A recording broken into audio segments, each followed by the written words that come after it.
Jacaranda has a non-committal sort of who me approach to the world. She kind of floats between people and places. She's a lot of things, an ingenue, a hustler, a hedonist, and a hanger-on, but she's also an artist, a writer, a surfer, a bohemian.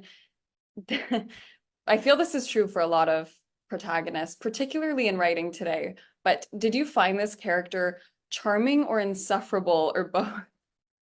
Hardcore both. I Yeah.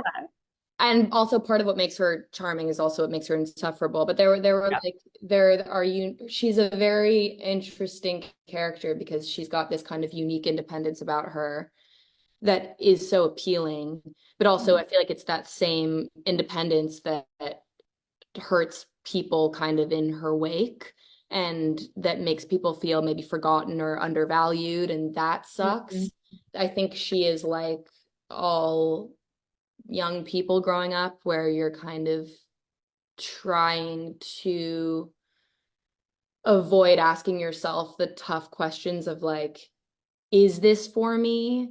Mhm. Um, how to go about navigating like environments where you're trying to live up to somebody else's expectations of like what the definition of a good time is. Navigating that is charming and insufferable. Yes, yeah. And Everyone, yes, you and know, I think that the parts of her that I found insufferable were the parts of me that I also am not a fan of. Like it forced me 100%. to look Yeah, at the parts when I would hear kind of her inner monologue, I'd be like, I hate this, knowing yeah, that it's the parts of me that I also struggle with and are probably also true for me.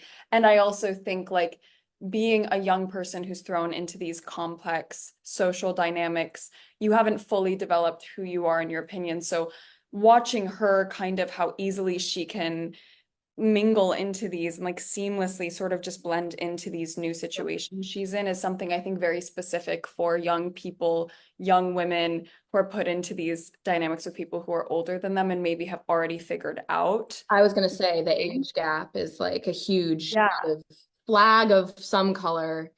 I always have kind of question marks around, obviously it's a generalization and it depends on the situation, but I tend to feel like some kind of pause internally whenever there is a large gap, um, Mhm. because it always makes me wonder about the older people, you know? I remember being empowered by being around older people when Yeah, I was younger and at times feeling empowered and at times feeling taken advantage of. And like both exactly. things existed. Yeah, yeah, And yeah. the older I get, the more I start to question exactly why I was in those Yeah, situations. me too. Me too.